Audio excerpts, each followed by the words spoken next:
आगे बढ़ते हैं। आपको बता दें कि दिल्ली में एलजेपी-आर संसदीय बोर्ड की बैठक खत्म हो गई है। बैठक यहां पर चल रही थी, अब खत्म ये बैठक हो गई है।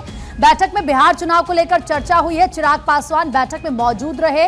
इसके अलावा हुलास पांडे, राजू तिवारी, अब्दुल खालिक भी इस बैठक में मौजूद रहे। ये बैठक खत्म हो चुकी है। आप देखिए लगातार सभी दल अपनी बैठकें भी इस वक्त कर रहे हैं और ये संसदीय बोर्ड की बैठक खत्म हो गई है।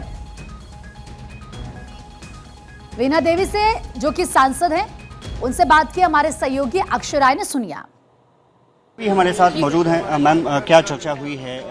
चिराग पासवान जी कभी आधे घंटे में सारे बात बताएं हमारे राष्ट्रीय अध्यक्ष जी। उसके बाद हम लोग सर्वसम्मति से राष्ट्रीय अध्यक्ष जी को अधिकृत कर दिए हैं कि हर फैसला खुद लेंगे और समय समय पर हम लोग भी आके बात करेंगे। कब तक सीटों का ऐलान हो जाएगा? 2 दिन के अंदर में हो जाएगा। कल से परसों तक से हो जाएगा फाइनल। सरकार जिस तरह से आप लोगों की लगता है कि सरकार एक बार फिर से रिपीट कर पाएंगे वहाँ? हाँ, सरकार बनेगी बिहार में।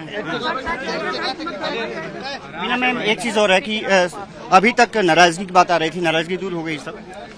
नाराजगी नहीं है, हमारा पार्टी है तो पार्टी में लोग तो अपना हमारा जो सीट शेयरिंग हो रहा है तो उसमें हमारे राष्ट्रीय अध्यक्ष जी बात कर रहे हैं, हम लोग कर रहे हैं। चलिए, शुक्रिया। तो ये थी वीणा देवी, वैशाली से सांसद हैं और साफ तौर पे कहा कि सब कुछ बातचीत हो रही है।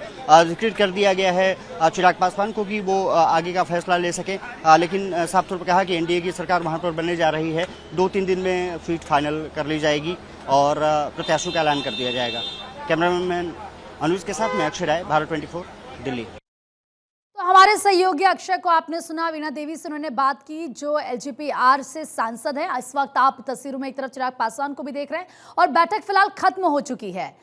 अक्षय, एक तरफ क्योंकि आप वीणा देवी से बात कर रहे थे तो वो ये भी कह रही हैं कि 1-2 दिन में जो पिक्चर है वो पूरी तरीके से क्लियर हो जाएगी, लेकिन दूसरी तरफ आज ये भी जानकारी मिल रही है कि शायद आज ही ऐसा हो कि ऑफिशियली अनाउंसमेंट हो जाए। फिलहाल वहां पर बैठक खत्म हो गई है और क्या कुछ वहां से जानकारी निकल कर आ रही है? देखिए, बैठक खत्म हो गई है। लगभग 1 घंटे बैठक चली एलजेपी संसदीय बोर्ड की और चिराग पासवान ने उसकी अध्यक्षता की है। सभी सांसदों के साथ उनको चर्चा रही है। वीणा देवी मौजूद रही, सांबी चौधरी मौजूद रही, हुलास पांडे, अब्दुल खालिक जैसे नेता मौजूद रहे, राजू तिवारी जो प्रदेश अध्यक्ष हैं और मीडिया प्रभारी भी हैं वो मौजूद रहे। साफ तौर पर इंगित हो रहा है कि सब कुछ सही है। हालांकि संसदीय बोर्ड में फैसला ये लिया गया है कि चिराग पासवान पर सब कुछ छोड़ा गया है क्योंकि अभी सीटों का ऐलान नहीं किया गया गठबंधन की तरफ से।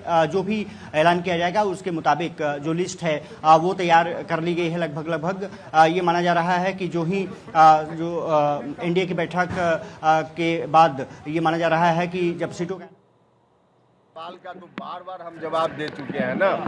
सीट की संख्या जहां चर्चा की जरूरत होगी वहां हम कर रहे हैं, करेंगे। अब सार्वजनिक रूप से ऐसे सवालों का जवाब देना कोई मतलब नहीं। सर, आपकी भी नाराजगी है क्या अभी भी? अब इससे आपका अर्थ है, आपकी स्वतंत्रता है, जो अर्थ लगाना हो लगाएं। हमने कहा कि सीटों पर सहमति नहीं हुई है, बातचीत का दौर जारी है। क्या लग रहा है आपने आपका सवाल किया है सर। अब आपका आवश्यक सवाल नहीं। अब आपका को आपने इस वक्त सुना। और अक्षय है क्योंकि एक तरफ है आप चिराग पासवान की भी बात करते, बैठक खत्म हो गई, वीणा देवी से आपने बात की, आप उसको लेकर यहाँ पर जानकारी दे रहे थे। उपेंद्र कुशवाहा की भी बाइट हमने अपने दर्शकों को सुनवाई। वो ये कह रहे हैं कि जहां पर बात करनी है वहां पर बात चल रही है। नाराजगी को लेकर जब उनसे पूछा गया तो फिर वहां से वो आगे बढ़ गए। और देखिए, इस मसले को लेकर के कोई भी नहीं बोलना चाहता क्योंकि सब जानते हैं कि जो अमित शाह के साथ बैठक होनी है वो बहुत महत्वपूर्ण होती है और ये माना जा रहा है कि जल्द ही अमित शाह के घर पर एनडीए नेताओं की बैठक हो सकती है और जो फार्मूला तय किया गया है वो सभी को बता दिया जाएगा। अमूमन जो बातचीत है वो पूरी हो चुकी है, चाहे नित्यानंद राय की चिराग पासवान से रही हो, अन्य नेताओं की बात रही हो, उपेंद्र कुशवाहा का आपने जिक्र किया, उनसे बातचीत रही हो। कुछ मनमुटाव जरूर पहले था लेकिन अब शायद वो मनमुटाव दूर हो चुका है। देखना दिलचस्प यही होगा कि जो एनडीए ने खाका तैयार किया है अब उसका ऐलान कब होता है, लेकिन ये माना जा रहा है कि फैसला लिया जा चुका है, अब सिर्फ ऐलान बाकी है और शाम तक आज मुझे लगता है कि संभव हो सकता है जब इसका ऐलान औपचारिक रूप से कर दिया जाए। हालांकि अभी भी समय का कुछ ऐसा नहीं बताया गया है। ये बताया जा रहा है कि लगभग 4 बजे के आसपास अमित शाह के घर पर बैठक हो सकती है और उस बैठक के बाद फिर एक प्रेस कॉन्फ्रेंस के जरिए